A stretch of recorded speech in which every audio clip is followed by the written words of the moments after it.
What is up? I'm Jared Welch, he's Aaron Halterman. This is Blinkers Off. What's up, dude? What's up, man? Yeah, huge show coming up here. We got 12 races we're going to talk about today. That's about triple or quadruple what we usually do on this show. So, rapid fire Breeders' Cup, winning your in events, plus some that aren't winning your in, but still going to be majorly important for the Breeders' Cup. So it's a huge show. It's by far, we've been doing, this is episode 519, and this is by far the most shows or the most races we've had to preview. In fact, whenever we have a day like this where we have a lot of stakes, not 12, that's when we do, let's pick the race we're most excited for, blah, blah, blah. But it's like this one, you look through and you're like, well, you can't, how do you cut any of these out? They're all Breeders' Cup win your in races. They all have, there's several very, very solid races that could produce Breeders' Cup winners. So it's like, might as well just talk through them. So we're basically going to rapid fire this shit and go through each of these one by one. It's insane. It's going to be it's Friday through Sunday. Of course, we had the ARC, which is really the highlight of the weekend. You and I talked about this. Yeah, 5 million. Well, it's 5 million euros, so it's like a $5.8 million race. One of the best races in the world. The ARC this weekend at Longchamp, and of course, we'll get into that race. But literally, we think it's the most important race. Obviously, to win your in for the turf, and the fifth best horse could win. Come over and win the turf race. I mean, it's a loaded field.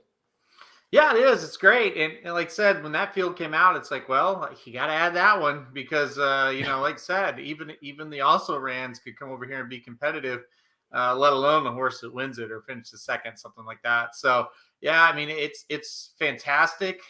Churchill Downs has two races that aren't Breeders' Cup races, but could produce a Breeders' Cup winner. And then, Santa Anita, it's so good to have that track back and running. And they've got, just like I said, Friday, Saturday, and Sunday, just full of action for not only for the Breeders' Cup, but good stakes as well and good betting sequences.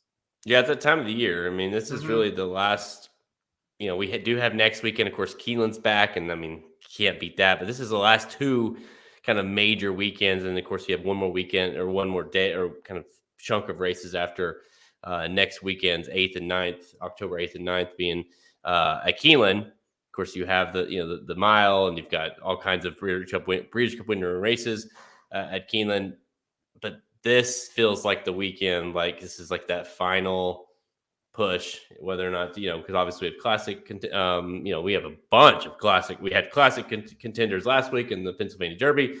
You got a bunch of classic contenders running this weekend, whether it be in an official race or it might even be, like we said, the Woodward this weekend with Maxville, and of course the Lucas Classic with Nick Sco, and can't leave out Tacitus. I mean, I don't know.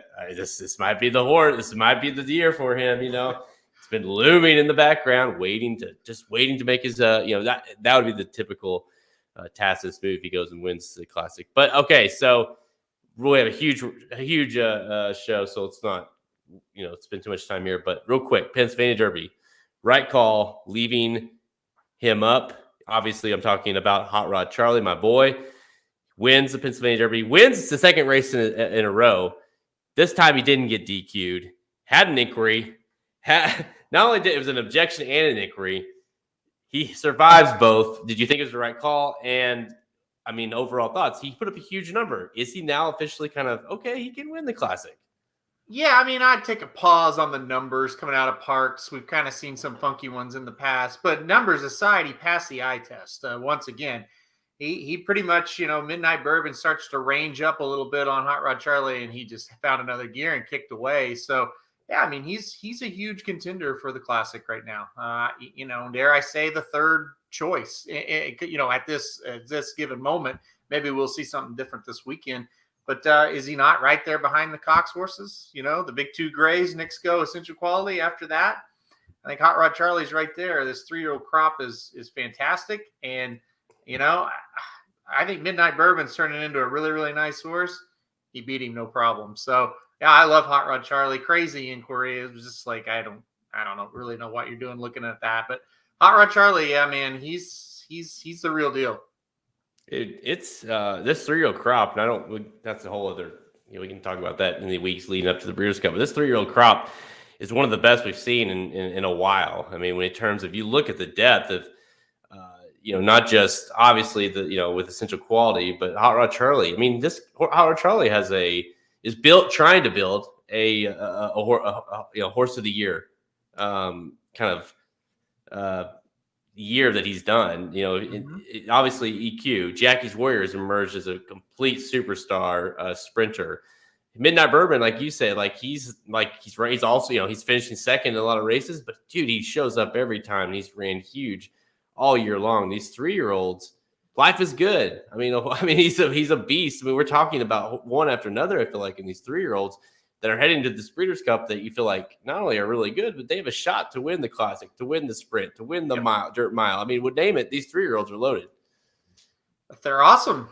That's all there's to it. I mean, we might see 4 or 5 3-year-olds win on Breeders' Cup Saturday. It's really unbelievable. You're not even talking about like a Bella Sophia, who maybe that's the horse that can beat Gamine and make everybody happy that Gamine gets beat. That's another 3-year-old that looks awfully damn good. What about Malafat? Maybe she can go and win the distaff. And so those are like your kind of second tier behind Life is Good, Jackie's Warrior, Essential Quality, Hot Rod Charlie. So they're fantastic. I love this crop. It's one of the strongest ones I've seen in a long, long time. The depth is just fantastic. I just think it's amazing. I posted, honestly, I don't even know what the results were because I forgot to look, but I posted a poll on Twitter Saturday after all the action, and it's like, could Hot Rod Charlie really, is it in the realm of possibility he could win Horse of the Year? I mean, I think it's unlikely, but if he goes and wins the Classic, he's in the running as Horse of the Year. And for a horse that was 94-1 in the Breeders' Cup a year ago, and a horse that, as you never in a million years would have thought this is Horse of the Year kind of horse, even at the beginning of this year. Yep. That just tells you how strong he has been, on top of the fact that, oh, by the way, the horse that does continue to beat him most of the time is Essential Quality. Obviously, to think that we were going to get to a Classic, let's hope, with Nick's Go, with Essential Quality, Hot Rod Charlie, all there, all should be kind of relatively close in the race as we hit the top of the stretch. I mean, I don't know what you guys are doing. I don't know what gets you going in the sport, but that kind of gets me going for a Classic. Absolutely. I mean, that's what you want to see, right? And let's hope they all get there. Still a month away. Who knows? But let's hope they all get there. And if they do, again, you said it. That's why you run that race. That's what that race is supposed to be about. All the big horses getting together, trying to win the same thing there. So yeah, I mean, if you can get all those there, it's going to be awesome. And 3-year-olds have done really, really well in the Classic, and that trend could continue. But that being said, we got some good older horses here running in this last 2 weeks, I should say, but this week specifically, that we're going to have to analyze and take a look at, and we'll do on the show. So that's the good news. All right, let's do it. Today's show, we're going to preview 10 different Breeders' Cup Challenge Series races this weekend, plus 2 bonus races from around the world. That's right, around the world, including the €5 million Qatar. Let's see if I can get this right. Qatar Prix de l'Arc de Triomphe. I'm going to say the Arc. It's the Group 1 Arc. How about that? Because we know you can't screw that up. That's why everyone calls it the Arc, because I don't know all that bullshit, but I know it's the $5 million Arc. It's a Group 1. It's one of the most prestigious races in the entire world. They run it every year. It's amazing. Enable won it, obviously, a couple of years ago, back-to-back. This race is loaded. It's going to produce a turf horse. I think it might produce a winner. Let's do this, guys. Let's go. Yeah, just call it the Arc. For official terms, I wrote it on on the pod. It'll be the official, but it's the Arc. I mean, I call it the Arc because Qatar Prix de l'Arc de Triomphe. Triumph. I don't know. Seems close enough. All right, let's do this. I feel like that was a pretty good attempt. Real quick before you go, this comment basically saying Nick's Go is going to get challenged, Hot Rod Charlie, Medina Spirit, and on and on. Yeah, that's why I'm leaning Essential Quality, because it feels like the pace as of right now, and again, we're a month out. As of right now, it feels like it's going to lean that way. Yeah, I mean, there's cheap speed and there's not cheap speed, and Hot Rod Charlie and Medina Spirit are not cheap speed. So that's the thing that you're like, well, if nothing else, it does add some kind of factor.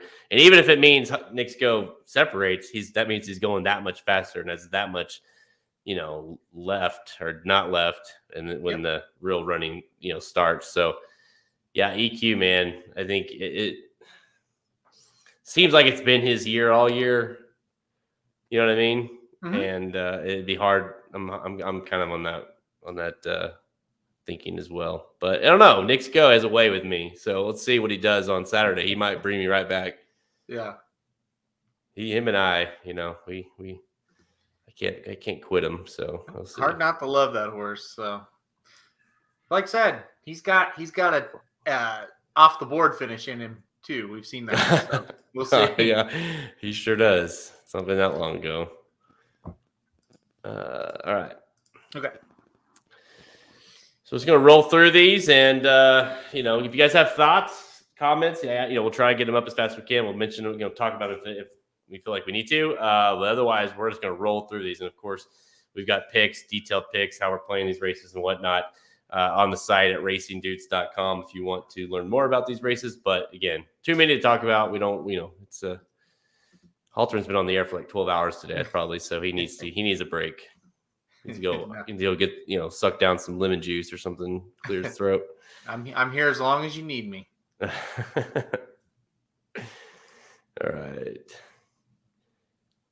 3, 2, 1. This weekend, Friday through Sunday, we're talking 10. We got more than 10, actually, if you include all the races overseas. But we're doing 10 Breeders' Cup Challenge races on this show. That's right, 10 plus 2 more. We'll catch those at the end. 10 Breeders' Cup winning rate events throughout the world. We're going to talk Santa Anita Park. We're going to talk about Belmont. We're going to talk about Longchamp. Of course, the ARC. We'll get to that here in a little bit. Let's start Friday, though. And that's right. The Speakeasy Stakes kicks things off in terms of the challenge races. Race 5, Santa Anita Park, Friday.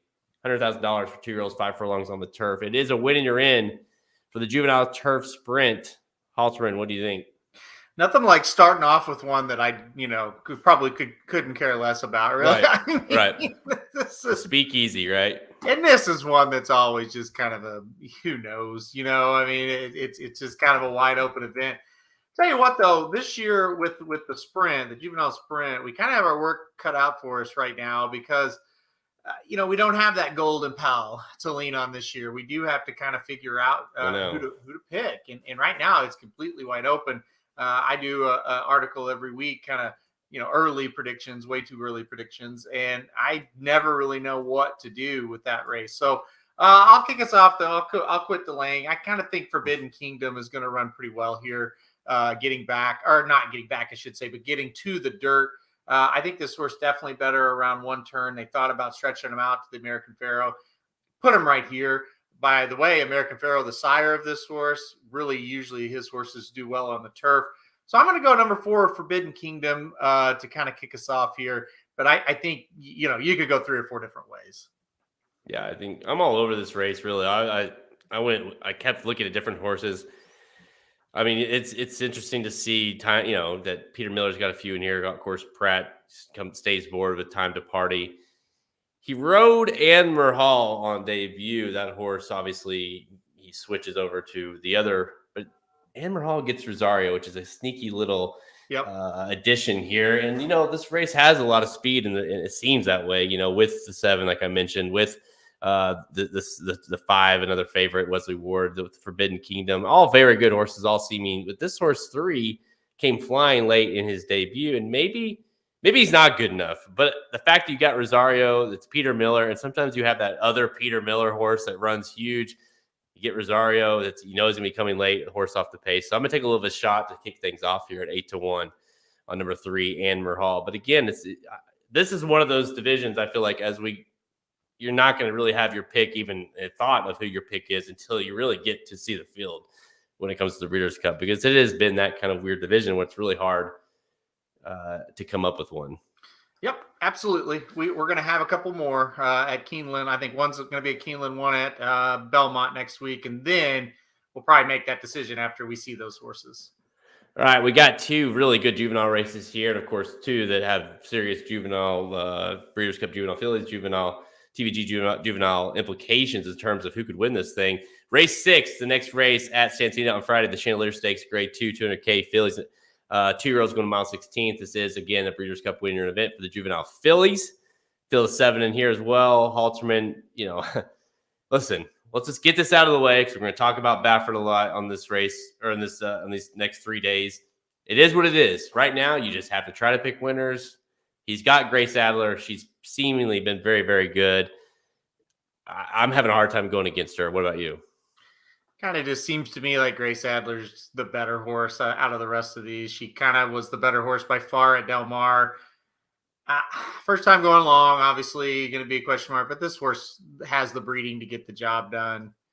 I'm going Grace Adler. I don't really want her to win, but she looks awfully good. And you know what? She might win this race, and then all of a sudden it's like, you know what? That might be your Breeders' Cup, or if not the favorite, one of the really short prices in the juvenile fillies. So yeah, I'm going to go number 4, Grace Adler, begrudgingly in this race.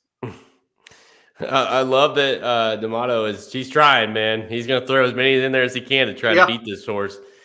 But I'm with you. I just Grace Adler, I just think she's been so good in her first 2 races. Pratt obviously stays aboard, and it's curling going even longer now. I don't see a scenario necessarily unless she just doesn't fire, but kind of feels like Baffert's going to win a lot this weekend. We'll talk more about that, but I'm with you. I don't think to me, this is a race that you look, if any of these others win, obviously they're a player, but for me with Grace Adler, she goes and wins, especially like she's been winning. You think, okay, that's your Breeders' Cup winner. At very least, that's a very strong favorite in the Breeders' Cup. Yeah, exactly.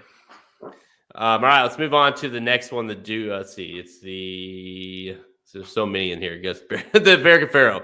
We'll skip the AD. Race 8, the American Pharoah Stakes, grade 1. We're 300K for 2-year-olds going to mile 16th. This is the same race for the boys. And again, TVG juvenile Breeders' Cup winning are in. We just talked about him. We'll talk about him again. Baffert's got several shots in here. The 1, Corniche, 6-5, 10-1 on Flying Drummer, and 3-1 on Rockefeller, the 6 horse with another Pratt Baffert combo. Really, it's kind of like which Baffert are you choosing here? Ove class for the Stormer brothers. They've got. That's your non-Baffert kind of favorite. To me, it's like, okay, which one, the 6 or the 1? Who do you like more? Well, I think you can spread. I think you can take a little bit of a shot here, but on top, I am going to go with the number 1 Corniche.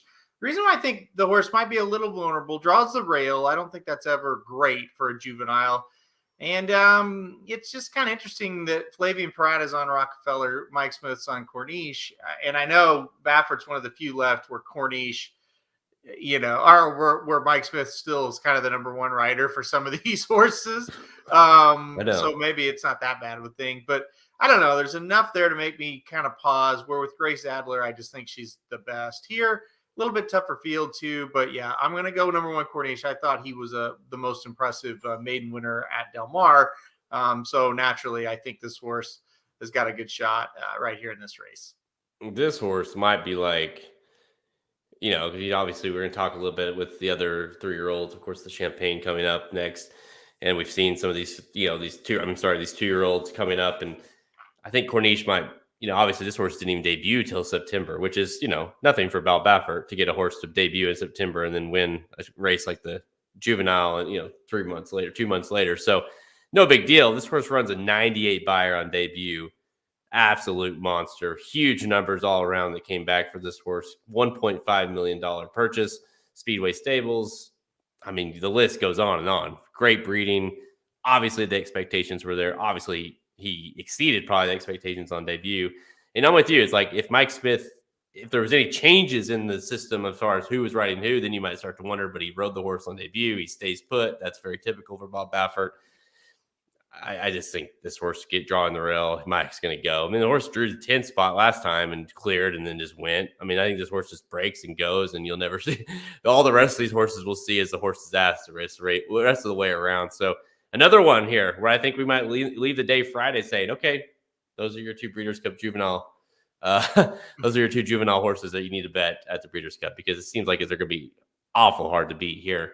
And of course, don't forget Corniche and Grace Adler both won at Del Mar as well. So, I mean, these are horses that are very well equipped to win again at the Del Mar, on the Del Mar surface when we come back for the Breeders' Cup.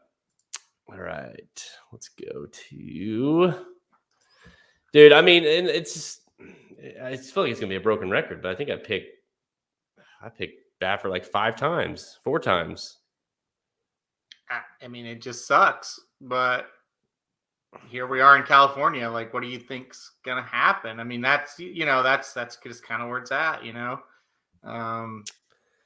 the like you said, I think you said the band rolls on or the band plays on in California. Like they're everywhere else. It's like, we don't know what's going on, but or everywhere else, it's like, yeah, we're trying to get rid of Baffert. In California, it's like we don't know what's going on here. So that's the amazing thing. If you like just woke up from a coma and you watched all the other tracks, you'd be like, well, that's weird that you didn't see a lot of Baffert on Travers Day, and like what's happening, like you tune into Del Mar and San Antonio, it's business as usual.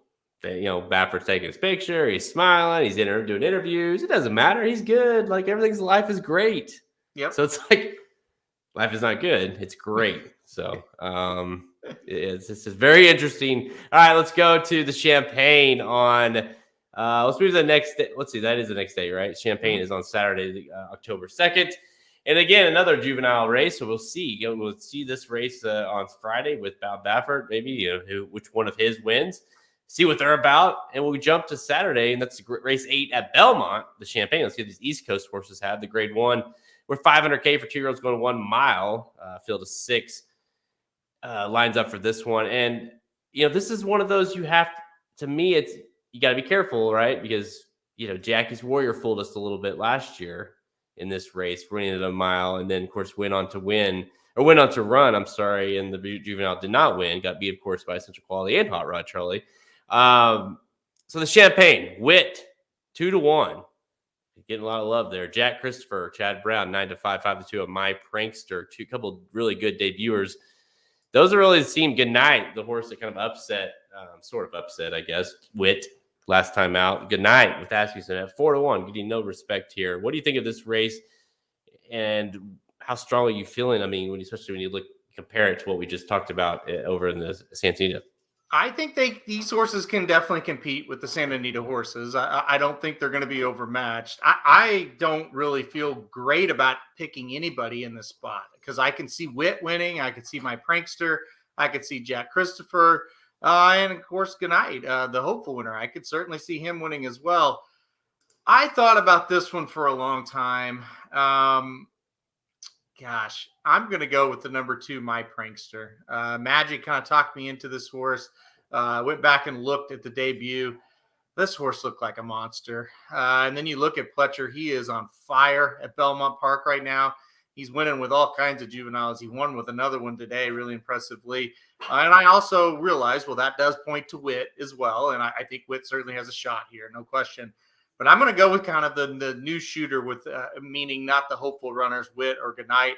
And I think My Prankster is going to be a better price than the other logical new shooter, Jack Christopher. So I'm going to give My Prankster a shot. I hope we get every bit of that 5-2. That's what I'm basing it on. Give me the horse that's like that 3-1 in this race instead of the favorites. Kevin says, I'm still on the Wit train. It's not a bad train to be on, I don't think, because I'm with you. Okay, listen, I am with you and I'm not with you because I jumped the train, but I also could see him winning here. Like his starts have been so atrocious that he completely gets himself out of the race that you don't know. And obviously we saw last time out in the hopeful, he ran a great race. He did what he could do, but you can't expect to do that and win in grade 1 races. He saw that the races just keep getting deeper. I don't necessarily see how that. I'm gonna have to see it, I guess, at this point before I can believe it. And now he's got a couple really good horses in here, not to mention the horse that beat him last time out. So I'm not quite. I'm on the train. I'm like half on the train. I'm like sort of like jumping. I'm easily can go on and off. Dude, I'm with you. I was between the 2 and the 3, and I ended up landing on the 3, Jack Christopher. Yeah. I just think I thought that horse was. I thought both those were incredibly impressive on debut, but I like the horse. Went with the 3. Seems a little quicker on the front end. I kind of feel like that horse is going to kind of just pull a Jackie's Warrior and just keep going. And, another thing that I kept going back to is like the horse ran a huge number, came back a huge number, has quick front end speed. He beat a horse named Hoist the Gold on debut, just obviously beat the hell out of the horse, which is a Dallas Stewart horse. Obviously, you don't expect Dallas Stewart horses to run very well early on or ever, I guess. That's a different story. But no, I mean, the horse came back to win. Mind you, it was a DQ. Horse got second, got put up, but the horse did come back to win. So how often do you see a Dallas Stewart horse run second on debut, then come back to win the next race out? So that horse obviously is pretty good. And the fact that Jack Christopher just shit all over the horse. I mean, I think the 3 goes. I think the 2 goes. I think the 1 tries. I mean, the race should set up perfect for Witt. Let's be honest, but he's got to show it. But I'm with you. Even after we see whatever we see on Friday, I do feel like this race, these horses are pretty damn good. Like, I think we could see something pretty good here. To kind of sum it up, I agree. But to kind of sum it up, my biggest problem with why it's like I'm not going to bet Witt to win here. He's double the morning line, or he's 2-1 versus a horse that's 4-1 that beat him easily last time out. And yeah, you can say, well, Witt had an excuse, but Witt has done that 3 straight times where he doesn't break well. So it's kind of like if I'm going to pick someone out of the hopeful and the prices are going to be 4-1 on the winner and 2-1 on the horse that finished second by like 4 or 5 lengths, I'm going to take that 4-1. And then I was like, I don't want to really pick Gnight. I don't think he's that great. So then I went elsewhere. I thought, okay, let's go with some new shooters. Anyway, that was kind of my thought process. Yeah, that I'm kind of reading through the comments. I mean, it is the first time he's getting a fast track Witt. It's been weird, but all 3 of his efforts have been on good, rated good. But I mean, that has nothing to do with how he starts. It's not. So I mean, that to me is the biggest question is how he's gonna, how is he ever gonna break? And eventually he's gonna have to figure it out. I mean, he runs good races. That buyer came back really low for the hopeful as well. So I don't really know what that was. He is a winner at Belmont. That's a good sign as well. He won on debut at Belmont. Witt did. So again, I think you use him if you can. I like using the 1, 2, 3. I mean, shit. I like using 4 of the 6 horses in the race if you can. Because I do think it's that close. I really do. And I think those two kind of relatively new shooters, they could pop up and run huge. And I do think that Witt's got it in him. And of course, Gnight, we know he does with winning the hopeful. So it's a good race, a good solid race as far as the juvenile goes. I think the juvenile is going to be a really fun race this year at the Breeders' Cup. All right, let's move to, going back to Santa Anita. Bear with me here, not international. Not yet. Yeah, I'm getting excited.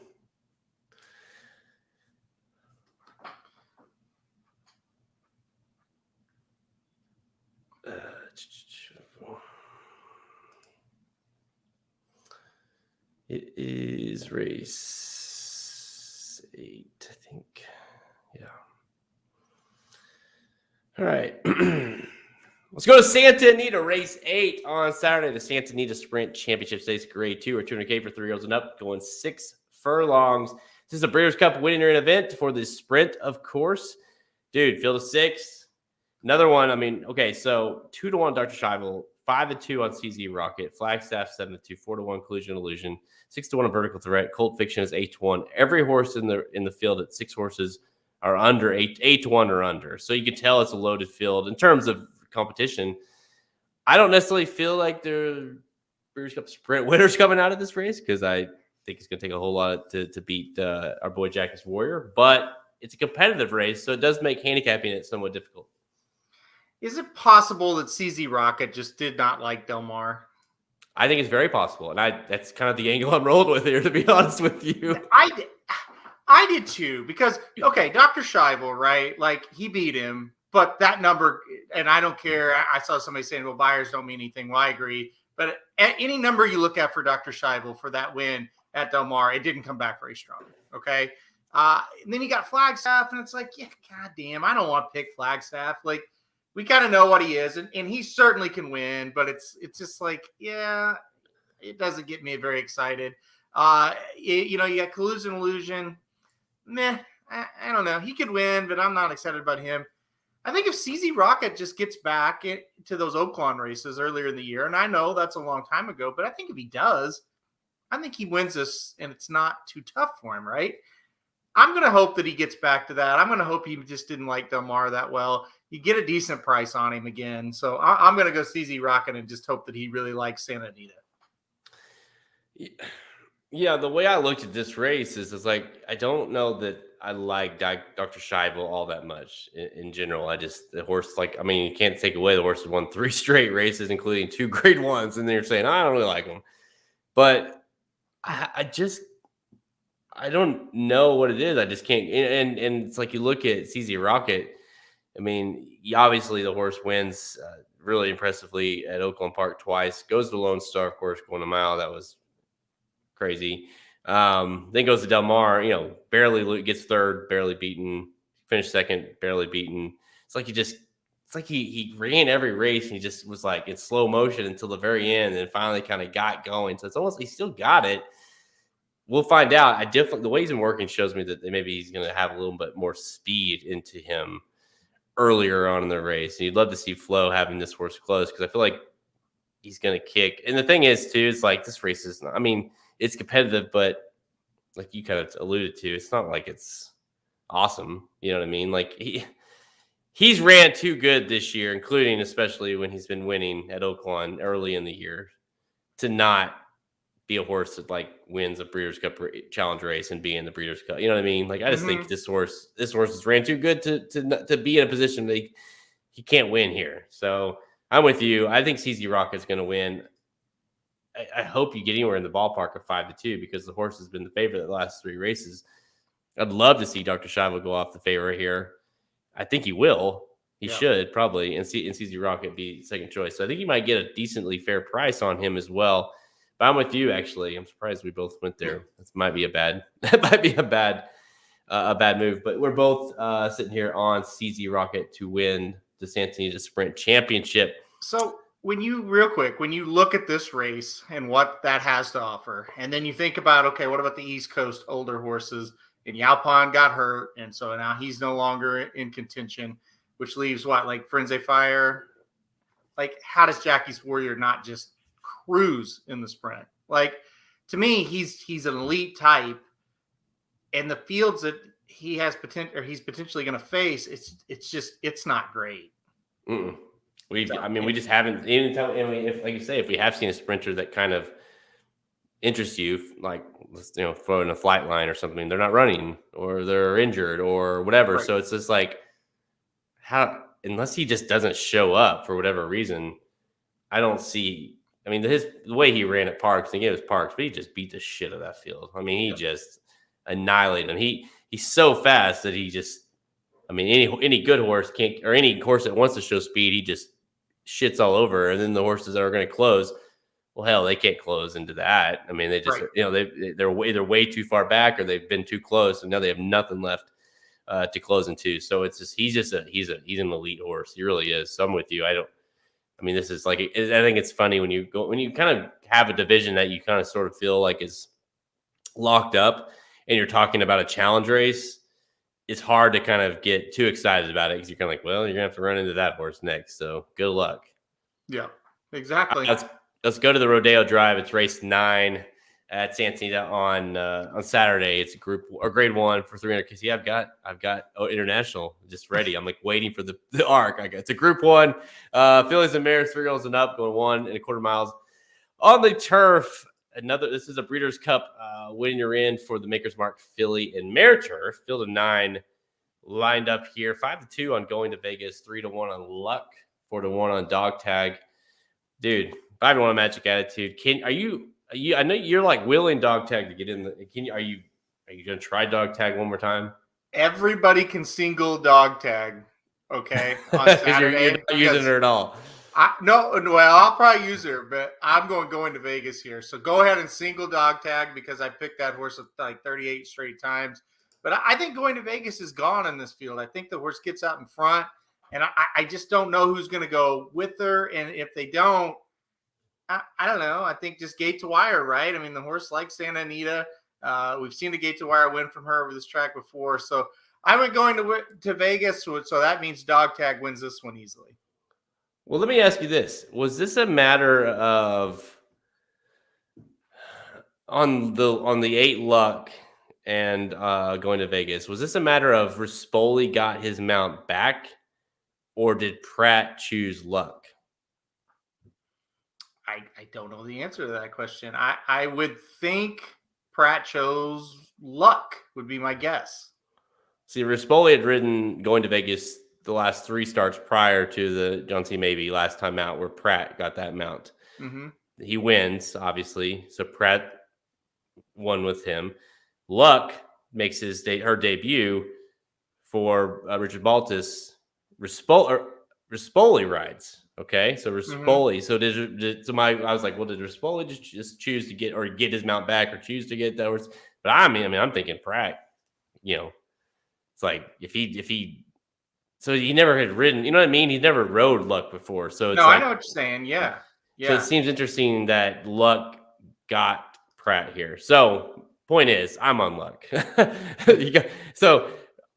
I think I'm with you. I like the 4 because I always see that horse seems. But I mean, for Luck to kind of run like she did on debut, ran a nice number. The horse said she beat.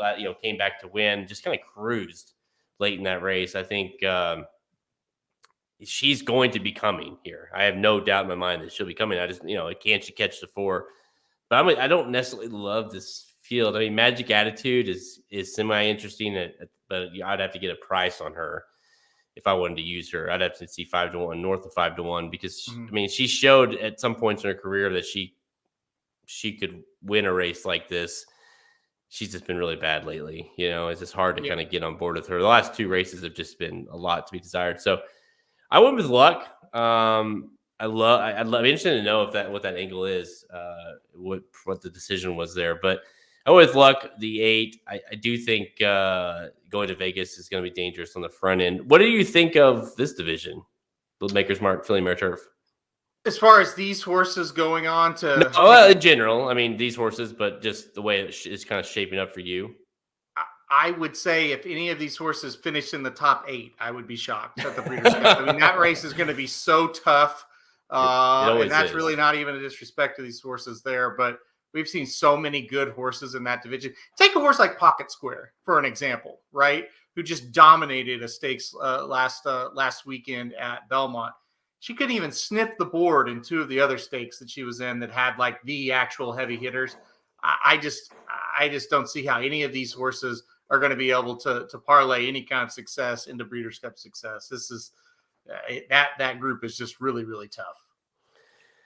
That race is another one of those. I mean, obviously it's different than the juvenile, turf sprint, but it's one of those that picking the actual winner is going to be tough because it's a very, very tough race. I mean, it's a lot of good horses. Obviously, they'll be there for that. All right, let's go to race 10, the Awesome Again Stakes, grade 1, worth $300K for 3-year-olds and up, going 1 1/8 miles. This is a Breeders' Cup win, and you're in, of course, for Longines Classic. So here we go.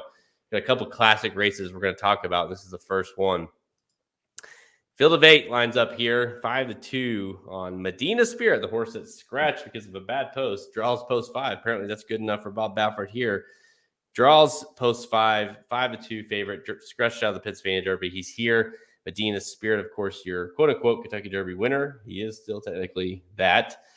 Tis a Magician draws the rail for Mandela. Pratt, 4-1.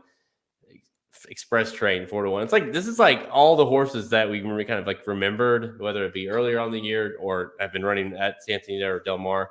It's like they're back. 3-1 Triple E. Idol. Remember Idol?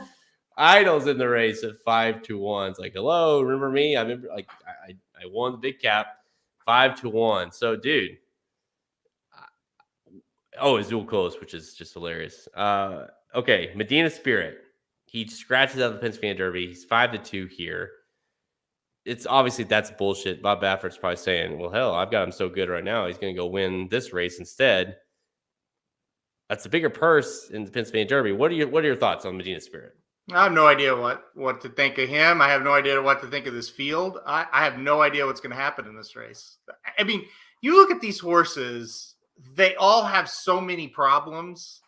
Like Tis a Magician. He really needs 1.5 miles. Okay. Yeah. He even 1.25 miles would make it better, but 1.125 miles, I don't see it. Midcourt, I mean, that horse hasn't done anything in what, like 2 centuries? Like Express Train, my goodness, this horse is so just up and down. Stiletto Boy, can't believe that's in the race. I mean, he's in the race. Medina Spirit, we know his trials and tribulations, I'll call them. Azul Coast, give me a break. Tripoli, I mean, am I gonna trust him off that one race? No. I mean, you just go on and on. I mean, I went Medina Spirit. I kind of think he's going to get the trip. I think he's going to get to the lead. I don't see a lot of other horses going early. The only other speed I see, and he's not really a speed horse, is the 4. And the 4's kind of just a throwaway in the race, in my opinion. I think Medina Spirit goes gate to wire. The horse Idol, something obviously happened with this horse. If he was in like normal form, I think that would be the pick. But I don't know if you trust him off of this kind of layoff. And really, I think 1.25 miles where is where it's at for him, not 1.125 miles. So I think it sets up pretty well for Medina Spirit to win here. And yeah, with the Idol too, like maybe they're just being sneaky, but if they would have gotten just name a jockey, but if say Pratt switched over from Tis a Magician and jumped on Idol here or something, I'd be like, okay, he's obviously doing very well. And no offense to Joe Bravo, but it's just like that. I mean, it's not like a Baltus Bravo combo or something that you got to be worried about. So Idol's the unknown because obviously he ran a big race in March.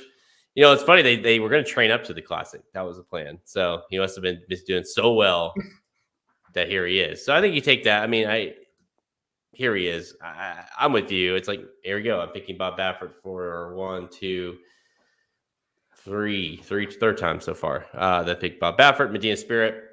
I'm with you. Like, my favorite thing is I use DRF a lot for at least my PPs, and I always read the comments just because it's interesting.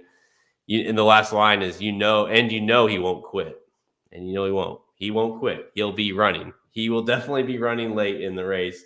Who wrote that? Do you have any idea? No, I don't. Usually it says their name sometimes next to it.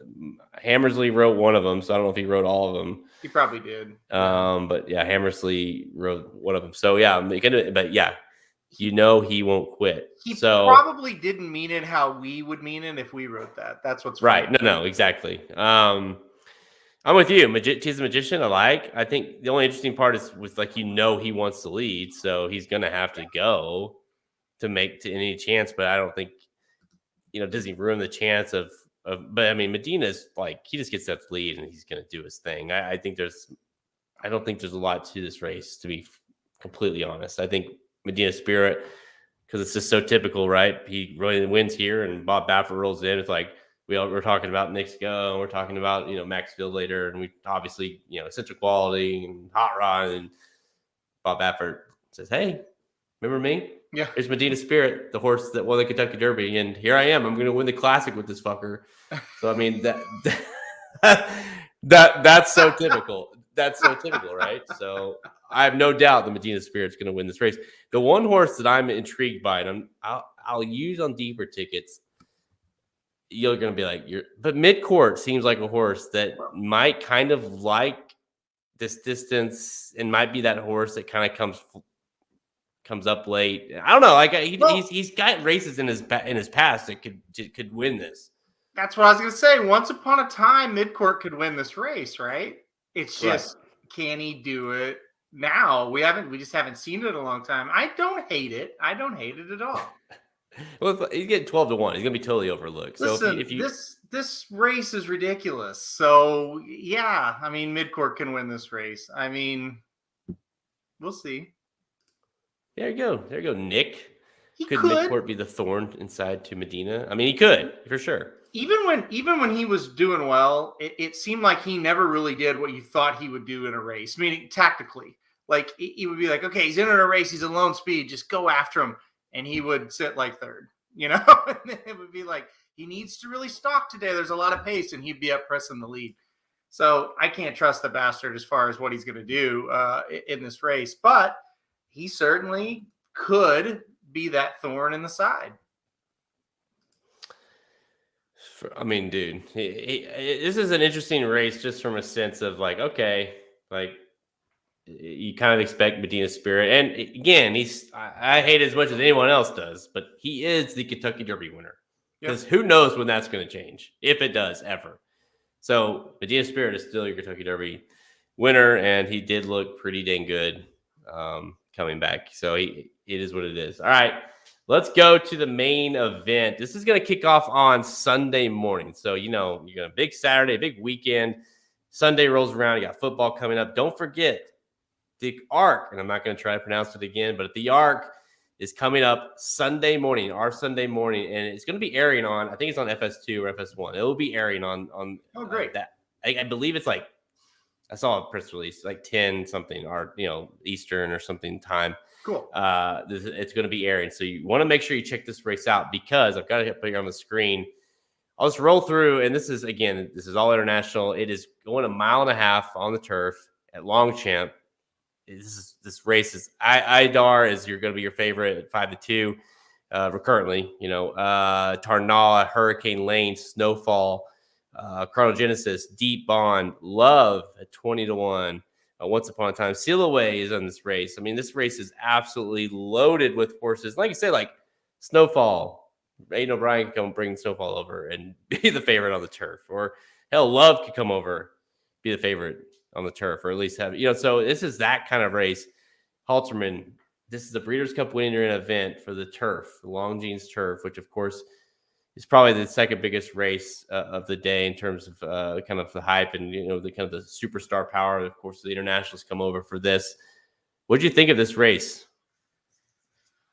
I mean, it's maybe the race of the year, right? You look at the high-powered names. You don't even have to follow racing over in that part of the world to know these names, you know? So it certainly is tremendous. I agree with you. The 4th or 5th place finisher could come over here and win our Breeders' Cup turf race. I can't get away from Tarnawa, though, as far as winning the race. That's who my pick's going to be. Lost last time, but I'm sorry. That horse should have been put up. She was herded out like 15 pads, and I'm not even like exaggerating. Herded out the length of the stretch. It was like insane. A walking lane at that track, and she almost was in the walking lane, and that's not exaggeration either. She was an inch or two away from one of her feet hitting the walking lane. Amazing they didn't take that horse down. Amazing she didn't get put up to first. That being said, you know, that was like a 3-horse race, so it really wasn't like any kind of setup for her in that race. Now we're back in kind of normal conditions. Tarnawa, for me, I'm excited for this race. I think she could run super well and finish 5th here, but you know, that's just how it is. But I think she's going to show up with a huge effort. I think she wins it. Yeah, just to be clear, it is give you the right exact timing. It's going to air on FS2 8 to 10:30 Eastern on Sunday morning. Okay. So that's going to be 8 to 10:30 Eastern. Don't ask me what time. Oh, the schedule post. No, never mind. Don't ask me what time the post is going to be, but it's going to be sometime in that group. Okay, just find it yourself. Google it. But it's going to be. It's 3:05 local time. If that helps you guys any at all. But no, Tarnawa. I knew you were going to go with Tarnawa. I went the Adar. Whatever, the William Buick, Charles Appleby. Hell, Appleby can't lose a race. Surely he can. If Appleby's bringing horses over here with the shitty horses he winning, what knows what his good horses can do. So obviously this horse Mishriff beat Mishriff last time out. This horse has been really, really good. Like these horses would make our best turf horses look like dog shit. I mean, they're really good horses. I think honestly this race. I don't know. Idar. I mean, it just seems like a race that Tarnawa. I mean, I almost went Tarnawa. I knew you'd go Tarnawa. Do you think what's the possibility of any of these horses showing up over here? It's a great question. You just never know coming out of it. Sometimes you'll get really, you know, just shocked, and a horse like an Abel will come out of this and come to the Breeders' Cup, and sometimes none of them do. So I wish I could give a better indication, but I really don't know who will come out of this. I'm excited for any of them, like I said, that comes out of it. Yeah, we'll see. We'll see what happens. I would love for Turnawa, win or lose this race, to come back and defend her championship here in the United States. I think that'd be amazing. Yeah, I just hope hope somebody comes over here from this race and just makes our races that much better if they do. Dude, I was just watching the replay of this Irish champion. I think it was the Irish Champion Stakes, where Tornado was floated like a mile wide. Yeah, It's still like we were all watching it together, live, and we're all like, "That's gonna be that horse has to be." And you watch it, the front end is even the head on is even like 10 times worse. yeah, it's and crazy. Horse, I couldn't believe it. Stood up. Could not believe it. Let's see if I can pull it up on my screen here to show everybody, but I won't show the race, but I'll show you a screenshot of this thing. It is truly insane, because like how this horse would have came on to win and just had no shot. It's crazy. Let's see here. I mean, and Tornado, don't forget, is the Breeders' Cup winner, right? So I mean, it makes sense. This horse deserves to win the race like this. And here, look at this. I mean, just kept her, and that's not even the worst part. There you go. Well, I was gonna say, keep it going. You're gonna see that walking path that I was telling you about. It started over here too. That's the amazing thing. Yeah, there's the path that she almost goes into. I mean, it's crazy, and it's just like, and it took like 35 minutes. Like, they were almost getting ready to run the next race by the time they finally had a decision on that one. And I was like, what in the hell is going on over there? It was crazy. I just think this race is so important to watch. Whether bet, most likely you won't be betting this unless you're a degenerate like us. You're just going to watch it because you want to see what these horses are about, how good they are, and see, because it's like if one of these horses, say the third place horse who runs really well, and we find out that this horse is coming over to the Breeders' Cup, this horse, you saw the horse, and it gives you something to go off of in terms of how they run here. And, I think this is going to make, especially if one of these horses comes from this race, makes it super interesting of how they compare to some of the horses that have been coming over here. The will be horses that have been, they already shipped over here and won. So I just think, Hurricane, it seems like a lot of love on the chat here for Hurricane, which right now is 4-1 place to bet. You can get 4-1. So, again, it seems like it's very top heavy on these three. Snowfall's very good. Chronogenesis is good. Love at once upon a time, right, was untouchable. Sure. So, the Arc is obviously a very historical race, and it wouldn't be surprised to see a horse like Love win this race for, of course, an amazing world-class trainer. All right, let's go to – that's going to kick things off. That kicks things off on the day. Let's go back to Sunday, and let's go. We got one at Belmont and one at Santina Park, the Frizette. Let's pull this race up here.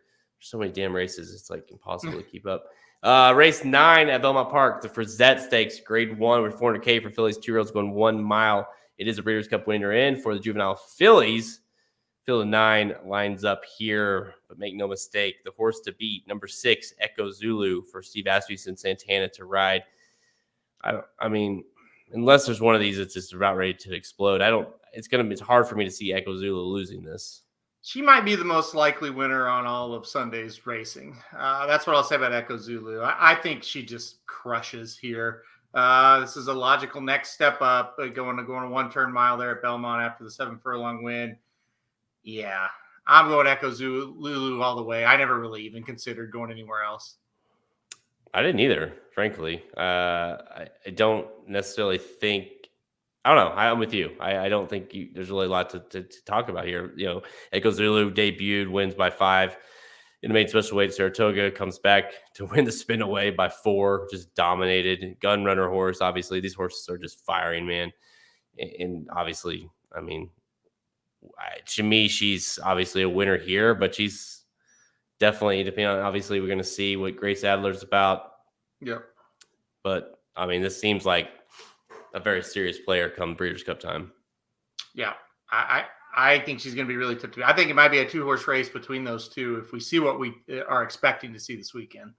Yeah, it'd have to almost be something happen. By the way, I know a horse that you really like, Annapolis. Oh yeah, yep. For the Breeders' Cup, and that is in race 4 on Sunday at Belmont Yeah, Park. the Pilgrim. Another 3 horse from the Pilgrim. Annapolis is running for Todd Pletcher, and you really like this horse going toward the Breeders' Cup, don't you? Love this horse. As we just talked about love just a minute ago. I love this horse going forward. A big time debut at Saratoga. Let's see if he builds off of it. But yeah, he's been a pick for a couple of weeks on the Breeders' Cup article. So yeah, I mean, hopefully he runs well. I think he's like 6-5, 7-5 on the early line that Aragona tweeted out just a little while ago. So yeah, I'm excited to see Annapolis. I've been waiting for that horse to come back.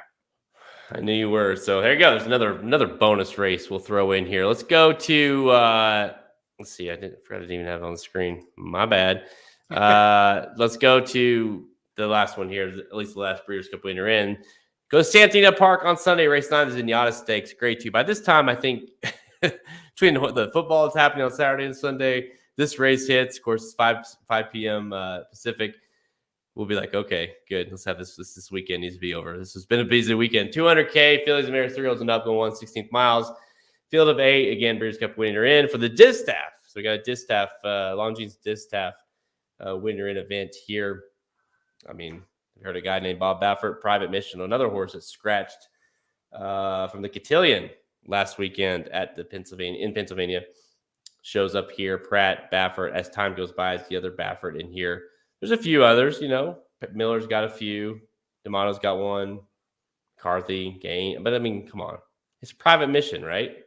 It surely seems like Private Mission can win this race, I mean, pretty easily, right? I mean, it's another situation. Kind of seems like Private Mission might be out there on her own. And if she is, I don't really know who's going to beat her. And another situation, I don't really want to pick this horse, but I just kind of think Private Mission just looks to be a little bit better than the rest of them here. I thought the last race out in the Torrey Pines looked really good for this horse. I don't know if any of these horses can kind of challenge in the Breeders' Cup or not, but I think this is going to be the coming out party, so to speak, for Private Mission. So, Cezanne, sure. They're saying that Tornado coming over and Hurricane maybe, right, as of right now, in terms of the turf. Obviously, Tornado coming over makes a ton of sense, being that, defending champion. Yeah, I mean, Private Mission to me here is just ridiculous. I think Bob Baffert's like, hey, Pratt, just need you on Sunday as well. Just don't fall off, don't fall off. Like, she's going to go. I've got her juiced up to the, she's good. Like, she's got to go in there and not fall off. I mean, it just seems like, again, it's weird because, like, those are bigger purses, but I think Bob Baffert's more, but at this point, it's not about the purses. It's about the winning a grade 1, and not even a grade 1, but a rate like winning the Cotillion's great, but winning one of these races like the Zenyatta and these races, that means more to him, because he's a douchebag like that. So I'll probably be in court next after all this I've said, but no, Private Mission, I think, again, and she's another one that. Okay, so what do you do? Because the Distaff obviously is salty, but I mean, is she a player no matter what? I mean, assuming she wins here, but I mean, is she just turning like, well, I mean, I've got to use her. How serious are you about her? See, I think it depends on your opinion of what Latruska is. Are you trying to beat Latruska, or are you trying to get through with just her? I'm trying to beat her, so I'm looking for anybody. Come on, give me somebody. Somebody run well. Come on, anybody who's out there. So yeah, I'm trying in my mind to almost.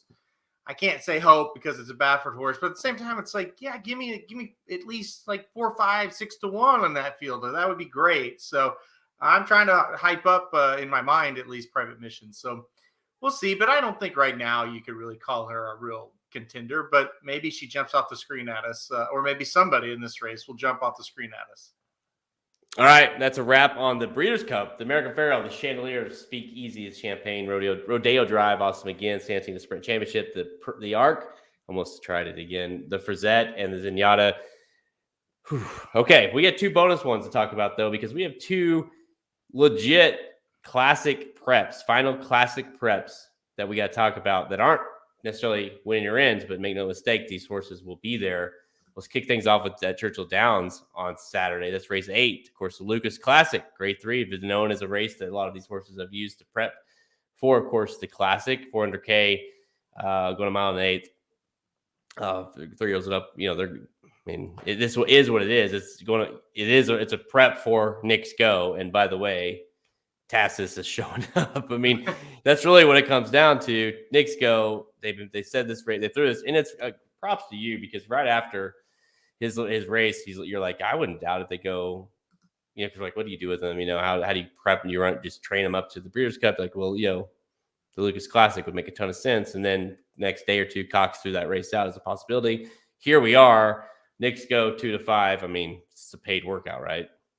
Should be. Yeah, I don't see how anybody beats him. I guess the theory of how you could beat him is Independence Hall goes with him early and kind of tries to run with him early, and then maybe he's softened up. But I don't really think Independence Hall is capable of doing it. I think Knicks Go wins. It should be fairly easy. I don't see anybody really making a run at him.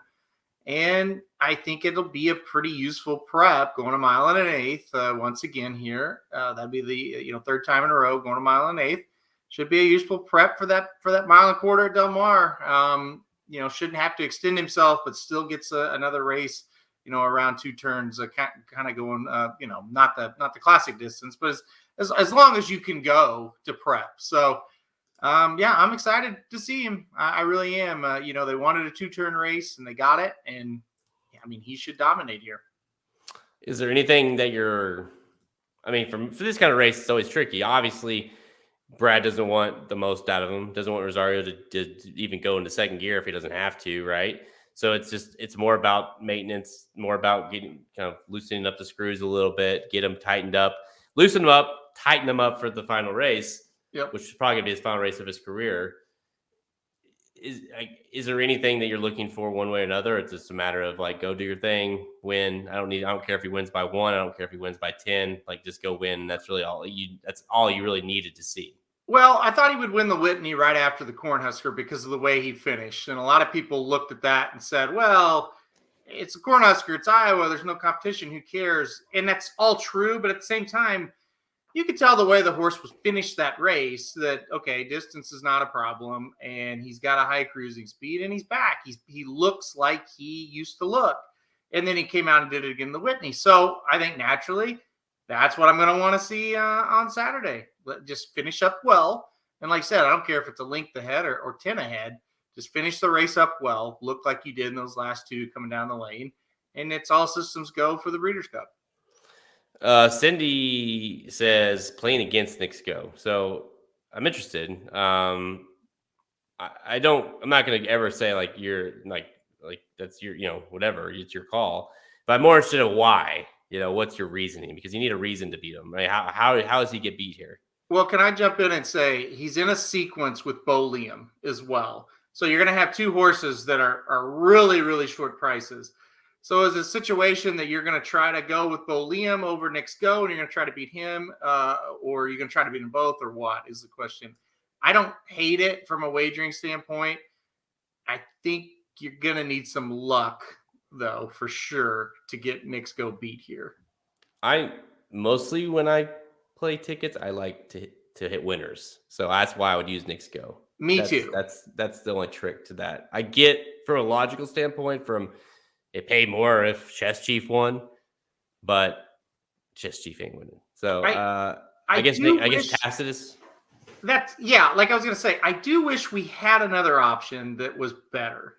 But I just logically, it doesn't make any sense that he gets beat here. I think a play against him is more of just let's hope he doesn't show up with his race. Okay, so if Cindy has comments on that, we'll talk about that a little bit. But let's go to the next one, the final one. Another prep. Again, the Woodward being ran, kind of throws everything off, being ran at the Belmont this year. Race 10, the Woodward Stakes at Belmont Park on Saturday. It's grade 1, 500K, 3-year-olds and up. Going to another mile and 1/8 race, field of 6. So another kind of very condensed race. You have another strong favorite in number 2, Maxville, obviously prepping for the Classic here as well. But this is a little different of a race, I think, than Knicks Go, obviously extremely top heavy horse in there. Whereas this one, yes, Maxville is a top heavy horse, but our collector's in here who's looked really good. Code of Honor, hello, 5-2. Forza d'Oro, I mean, not a terrible horse at 5-1. Dr. Pose, 6-1. So really, I mean, even though 7-5 on Maxville is probably deserving, it's not like it's going to be easy for him. Maybe it will be, but it doesn't seem like it will be on paper. I think he's got his work cut out for him. I think it's going to be a tough race. I mean, I think Forza d'Oro at 1 1/8 makes sense. Code of Honor looked pretty good last time out. Art Collector won 2 in a row really impressively. Charlestown Classic last time out. I don't know. Maybe not Dr. Post. That horse has kind of been off. I think it's going to be tough, Jared. I really do. And I like Maxfield, and I know that you love him.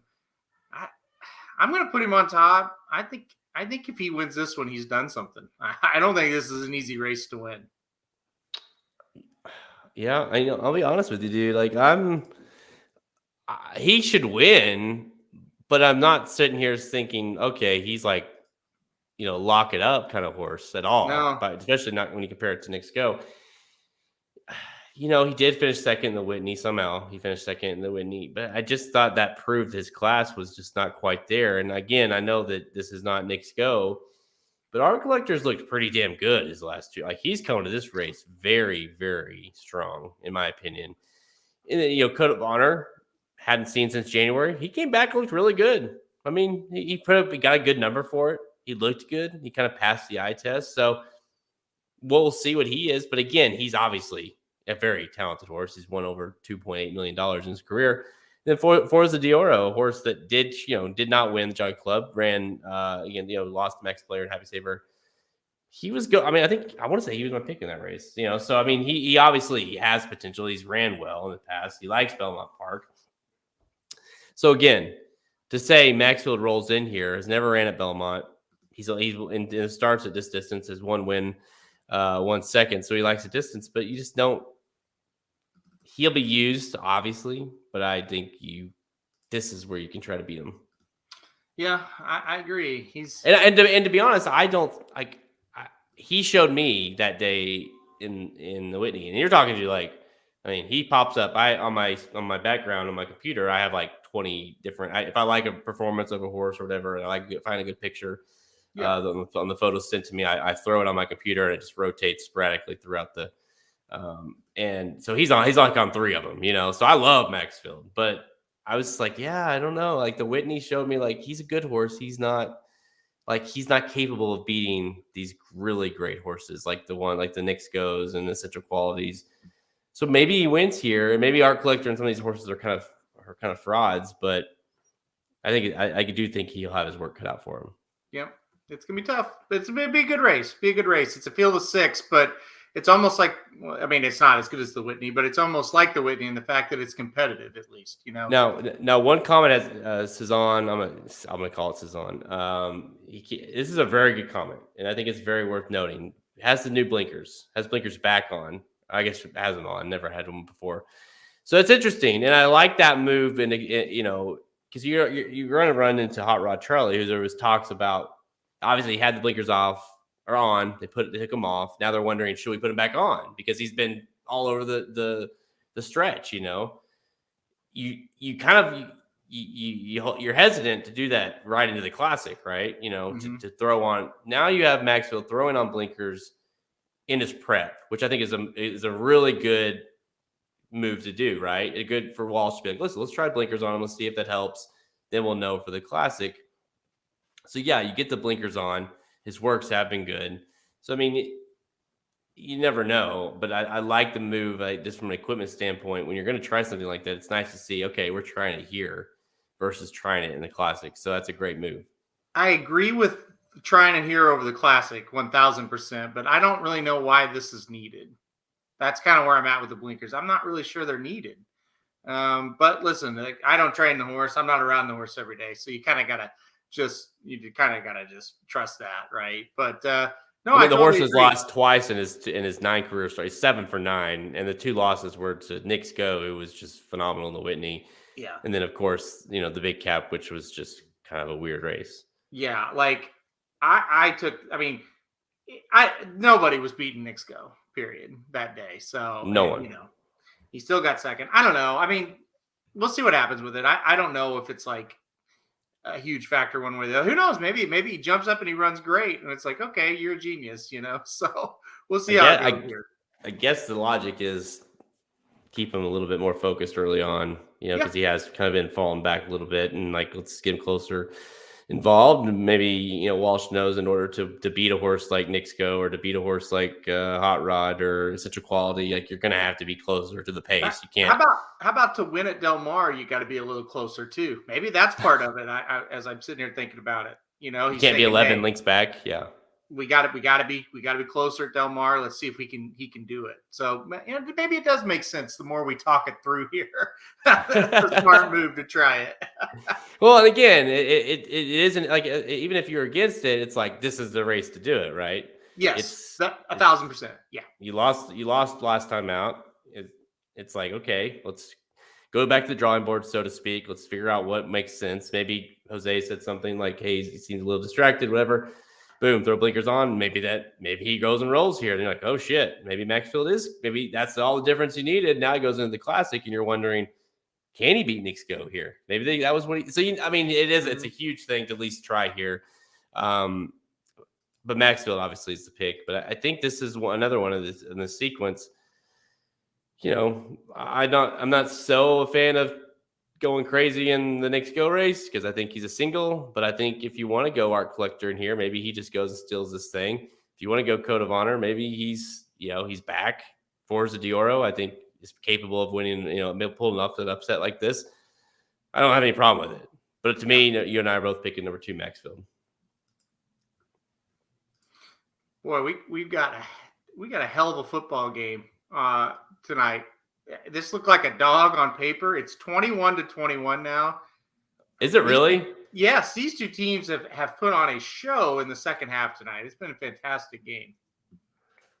I haven't been watching. Who did the Bengals just score? Yeah, the Bengals just tied it, and I don't blame anybody for turning it off at the half. I mean, it was awful. Jacksonville just stomping them, but it's a hell of a game.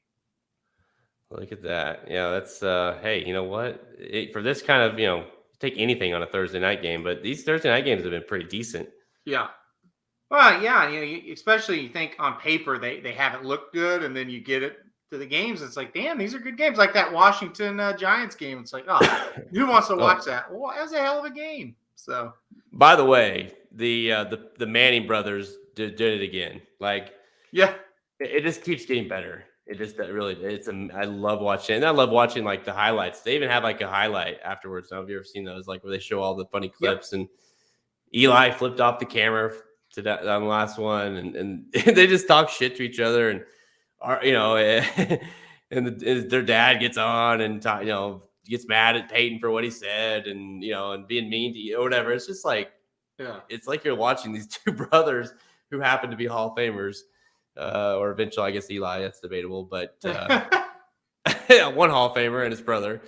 Yeah. It's hilarious. So yeah, it is. It's great. Now, if you created something this popular, what would you do? Would you take it off for 3 weeks? Is that what they're doing? Yes. And I would put it on ESPN and take off the Monday Night Crew. That's what I would do. I agree. I mean, as popular as it's been, but yeah, they've taken it off. They're taking a 3-week break, so wow. It'll be very interesting to see the reaction when people see that it's not on next week, or this week, I should say, this Monday. All right, I have no words. That's it, but that's ESPN in a nutshell. Like that's what they always are. They look for. Yep.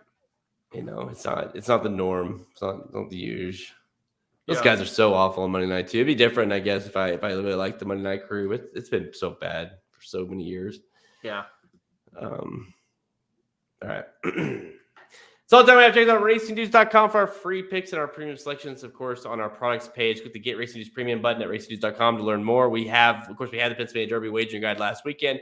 We'll have the Keeneland wagering guide next weekend for their big racing next Saturday at Keeneland. All those Breeders' Cup races, and of course, the Breeders' Cup wagering guide coming out here soon. So that's a huge one. We already started working on that bad boy. So you want to stay tuned for that. If you do become a subscriber, monthly subscriber of any of our premium packages, you'll get those wagering guides absolutely for free. So check that out at racingnews.com. Again, we have horse racing picks for all around the country, of course, and we have sports picks as well now. So if you want sports information, we're just talking about off air for a second. This Thursday night game, they just tied it up 21-21. It looked like a shit show early, and it's two not so good teams, but it's turned into a hell of a game. Yeah, it's a great game. And how much time's left? There's like 9 minutes left, 21 all. So it'll be a hell of a finish. Sports are. Boy, this football season's been great, both college and NFL. Papa Dude and I have had a lot of fun covering it on Mondays and Thursdays. Come listen to Dudes Who Bet Sports. It's a lot of fun each week. It's these games we go over all the big games and try our best to give the opinions. But man, some of these games have just been impossible to predict. So anyway, we're having a lot of fun. So make sure to check that out. So I know Arkansas has made you guys look dumb a few times. How are you feeling about the number 8? I would have thought that, right? Number 8 ranked Arkansas. Great.